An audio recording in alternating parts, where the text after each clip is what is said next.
Most people move through life believing money is permanent. They believe the numbers on their phone screens and the paper in their wallets are solid foundations, as real and unmovable as the ground beneath their feet. They plan their futures around salaries, savings accounts, pensions, and promises made by institutions that feel too large and too powerful to ever disappear. And because most modern people have never personally lived through a financial collapse, they quietly assume that the system surrounding them will continue working forever. But history tells a darker and far more honest story. Throughout time, every civilization has eventually watched its money fail, its banks freeze, its currencies collapse, and its people wake up to find their lifetime of work reduced to meaningless numbers. Collapse is not the exception. Collapse is the rule. It is the natural ending of every financial system built on trust rather than tangible value. And every time collapse arrives, it does not destroy wealth equally. It transfers it, moving value away from those who trusted the system and toward those who prepared for its failure. Money itself is not wealth. It is not value. It is not even truly real. It is a shared belief, a fragile agreement that tomorrow someone else will accept what you hold today. The moment that belief weakens, money does not slowly decline, it dies. And when it dies, it takes savings, pensions, salaries, and futures with it. History has repeated this cycle so many times that ignoring it is no longer innocent, it is dangerous. Long before modern banks and digital accounts, the Byzantine Empire built one of the most trusted monetary systems the world had ever seen. Its gold solidus was accepted across continents and generations, treated as the closest thing the ancient world had to a global reserve currency. For centuries it worked so well that people stopped questioning it. Then slowly, quietly, without warning, the government began reducing its gold content. At first no one noticed, but trust eventually cracked. Trade slowed, confidence disappeared, and the same coin that once powered global commerce became just another political promise. Those who trusted it lost their wealth. Those who quietly held real gold, land, and property survived. History also shows that collapse does not always come from political decisions. Sometimes it arrives through disaster. When the Black Death swept across Europe in the 14th century, it erased nearly half the population, emptied cities, and shattered trade routes. But the survivors did not simply rebuild the old world. They inherited a new one. With labor scarce and land abundant, those who had food, tools, skills, and a small reserve of wealth suddenly gained leverage they had never known.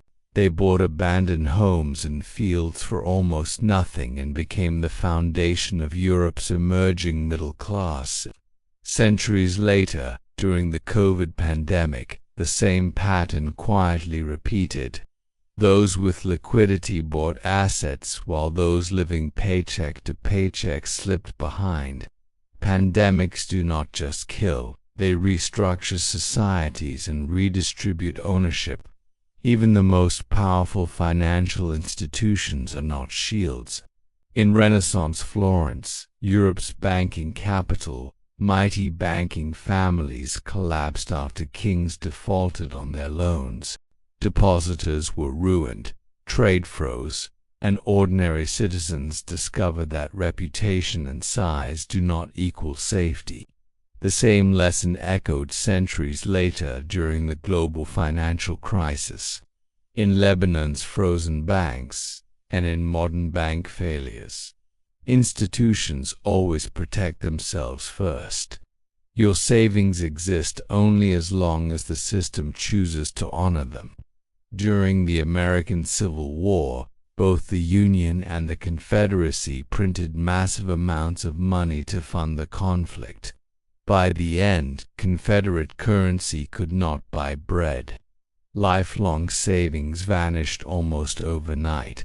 Those who held land, food, livestock, and tangible goods survived. Those who trusted paper promises were erased.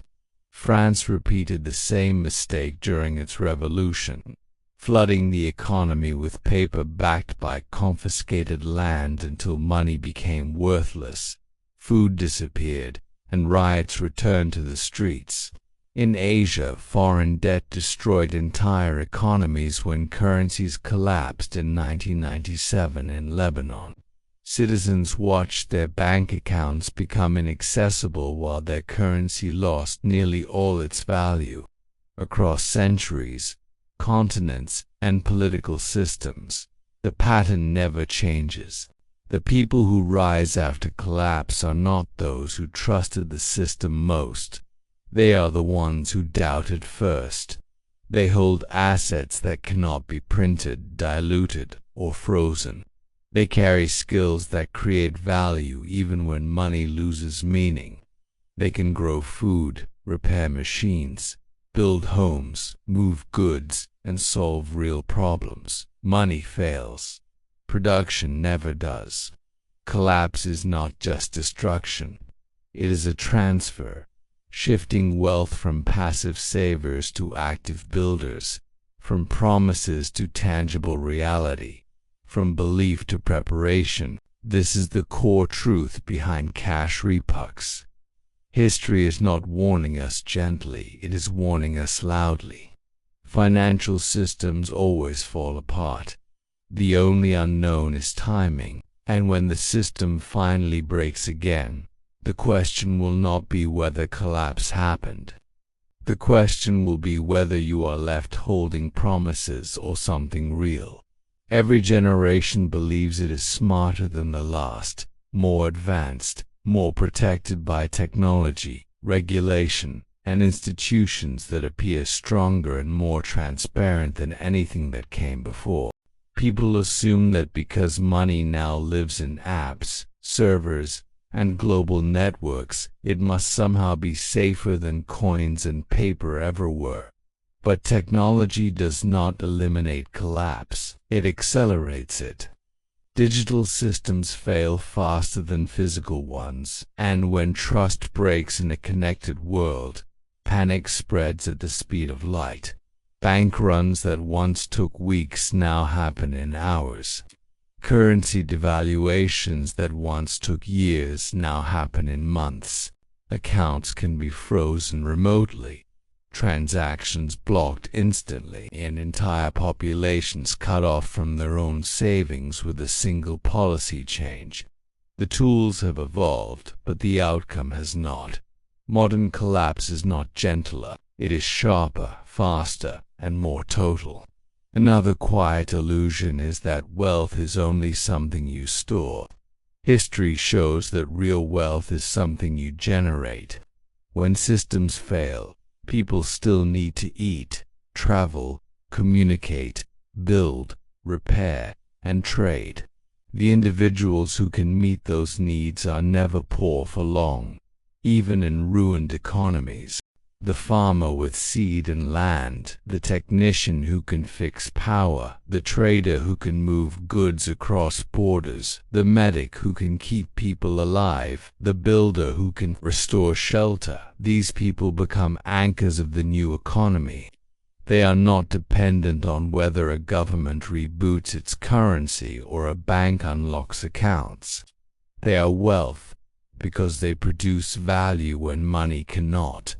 This is why collapses create new elites just as reliably as they destroy old ones. And this is why collapse is both feared and quietly welcomed by those who understand it.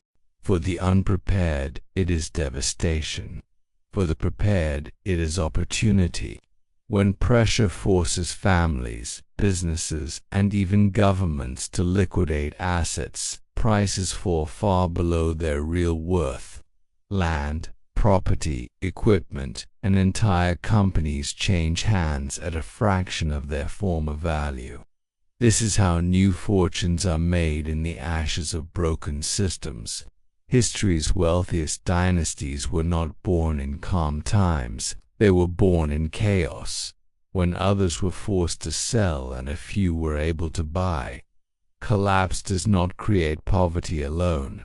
It creates the next generation of power, and this is where the story stops being about history and starts being about you. Because everything you have just heard is not a warning about the past. It is a mirror held up to the present. The same forces that destroyed empires, erased currencies, and transferred wealth across generations are still alive, still moving, still shaping the future in silence. The only thing that ever changes is who is paying attention and who is not.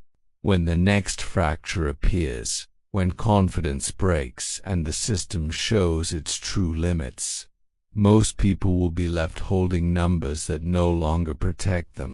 A few will be holding land, skills, goods, and leverage.